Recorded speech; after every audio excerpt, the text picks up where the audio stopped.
Olá, aluno! Voltamos com a resposta da interatividade. O comprometimento de uma estrutura sensorial relaciona-se aqui na nossa questão à perda auditiva, alternativa C. Agora, a gente vai conversar sobre um processo muito comum e um dos que a gente mais se atenta quando pensa em envelhecimento, que é o processo de saúde e doença. Esse processo de saúde e doença ele foi bastante modificado nas últimas décadas, o que proporcionou uma maior expectativa de vida e mudanças na causa de morbidade, que é quando a pessoa tem uma doença, e mortalidade. Até a década de 80, as pessoas morriam principalmente pelas doenças infecciosas e parasitárias.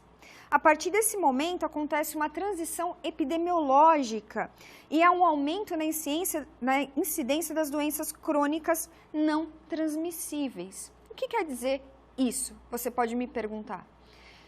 As doenças crônicas não transmissíveis são doenças que podem ter diversas causas e elas vão se desenvolvendo ao longo do tempo, de forma progressiva. E geralmente de forma bastante lenta. E estão relacionadas também, não só com o processo de envelhecimento, mas principalmente com os hábitos de vida. Existem fatores genéticos relacionados? Existem, mas os hábitos de vida, eles podem desencadear de forma prematura ou mais tardia essa doença que a pessoa tem uma propensão a desenvolver. Essas doenças, por exemplo, são as doenças cardiovasculares, o câncer, não todos os tipos, mas principalmente o cérvico-uterino e de mama nas mulheres, de estômago e pulmão nos homens. Também se relaciona ao diabetes e a doenças respiratórias crônicas, como a insuficiência respiratória. Hoje, as doenças crônicas não transmissíveis são a principal causa de morte das pessoas, porque elas vão se desenvolvendo lentamente e vão aproveitando o desgaste do organismo com o tempo e as limitações que vão sendo aumentadas e vão se estabelecendo. Isso, de fato, acontece. Se a gente observar o gráfico aqui, a gente tem as principais causas de morte no Brasil no ano de 2007. Na verdade, de 2004 a 2007. E o que a gente pode observar por aqui? Que as maiores causas de morte estão relacionadas realmente com essas doenças crônicas não transmissíveis, como aqui as doenças cardiovasculares e também os tipos de câncer, mostrando que o envelhecimento ele vai proporcionando espaço para que essas doenças se desenvolvam e se estabeleçam dentro do organismo e, de certa forma, que matem aos poucos esse indivíduo. Por isso é importante que se tenha cuidado com os hábitos de vida, para que se tenha uma maior qualidade, um maior controle desse processo de envelhecimento e até mesmo um controle da vulnerabilidade a essas doenças. Então, o elevado índice de morbidade e mortalidade por doenças crônicas não transmissíveis tem prejudicado o desenvolvimento social e econômico de vários países, interferindo na qualidade de vida de parte da população. Você pode me dizer por que isso acontece, professora? Porque a pessoa começa a ter limitações para poder trabalhar, para desenvolver todas as suas atividades. Porque geralmente essas doenças são degenerativas. Se a gente pensar num exemplo, o diabetes. O diabetes ele limita bastante a vida da pessoa. Ele acaba trazendo problemas adicionais, não só pelo aumento do açúcar no sangue, mas pode trazer problemas para os olhos, de visão, para os rins, para a pele, pode causar uma limitação para o desenvolvimento de padrões motores. Então, essa pessoa ela fica muito mais debilitada e acaba não desenvolvendo seu potencial máximo de trabalho, o que prejudica muito alguns países que vão depender dessa força de trabalho para desenvolver a sua economia e sua parte social. E se a gente pensar que os medicamentos eles acabam aumentando a sobrevida da pessoa, mas não a vida, a gente percebe esse espaço para o trabalho, para a atividade física, porque esses medicamentos, eles não proporcionam qualidade de vida. E esse é o diferencial da atividade física. Por isso que em cada momento que eu falo de limitação, eu também falo dos benefícios que a atividade física tem para minimizar esse quadro alterado pelo envelhecimento, porque ela pode realmente desencadear uma melhor forma de vida, mais satisfação, mais benefícios. Então, para que isso aconteça, alguns planos de promoção de saúde têm sido desenvolvidos por vários órgãos, como esse plano estratégico da Organização Pan-Americana de Saúde, que vai tentar otimizar e implantar determinadas estratégias para que as pessoas tenham mais saúde ao longo da vida, e principalmente nessa fase do envelhecimento. Então, esse plano propõe um aumento da vigilância, da política e promoção da causa, para saber do que as pessoas adoecem, como elas adoecem, o que pode ser evitado ou o que pode ser melhorado para que elas não desenvolvam doenças. Formas de promoção de saúde, prevenção, como uma melhor alimentação e uma melhor atividade, um programa de atividade física ou de prevenção de doenças e cuidados integrados das doenças crônicas não transmissíveis e seus fatores de risco. Porque muitas dessas doenças, elas estão relacionadas a fatores prévios. Por exemplo, as doenças cardiovasculares, elas estão relacionadas à obesidade, à hipertensão, ao uso de tabaco.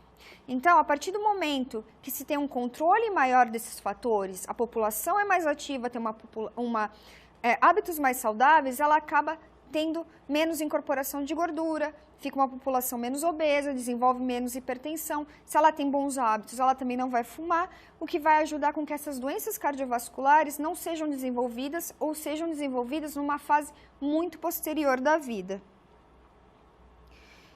A Organização Mundial de Saúde também trabalha muito nessa linha de estratégia para prevenção e promoção de saúde.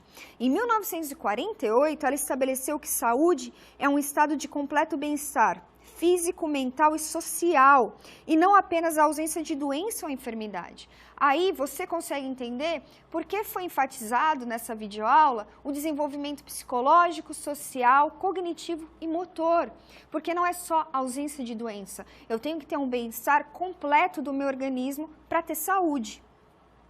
Então, outras ferramentas, como a Lei Orgânica da Saúde, número 8080 de 1990, também tentam mostrar e assegurar esse estado total de saúde do indivíduo.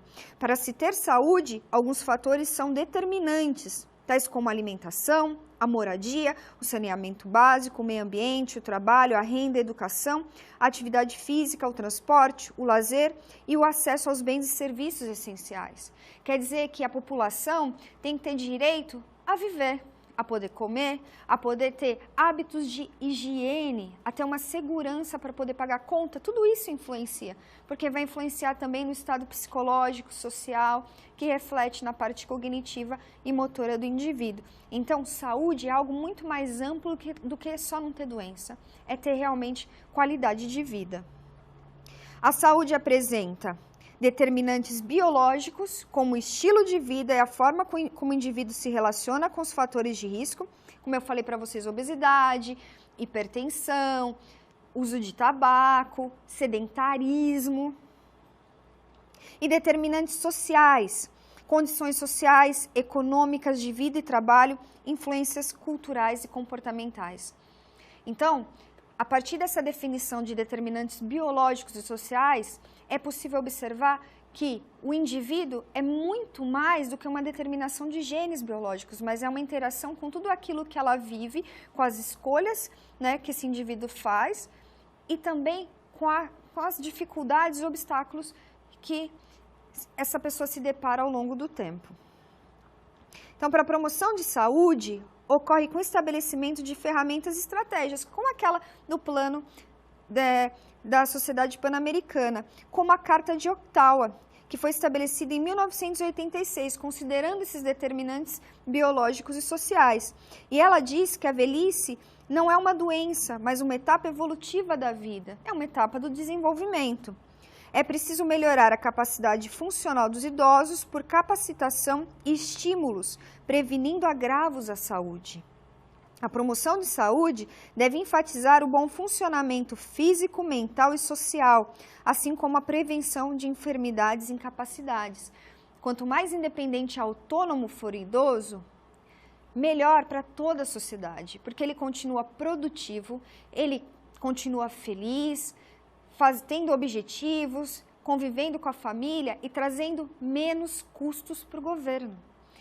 Pode parecer um pouco ruim essa visão, bastante negativa, mas se o idoso ele fica doente, ele acaba desencadeando muito custo para a saúde pública, o que acaba afetando também a economia e a parte social do país. Um país que tem idosos saudáveis, ele contribui não só para o aumento do tempo de força de trabalho, mas também para a diminuição de gastos. E esse gasto que seria realizado com saúde, poderia ser realizado, por exemplo, com educação, melhorando a capacitação e desenvolvimento dos jovens, que um dia serão idosos e serão mais respeitosos, cuidarão não só dos idosos, mas do ambiente e de toda a estrutura da sociedade.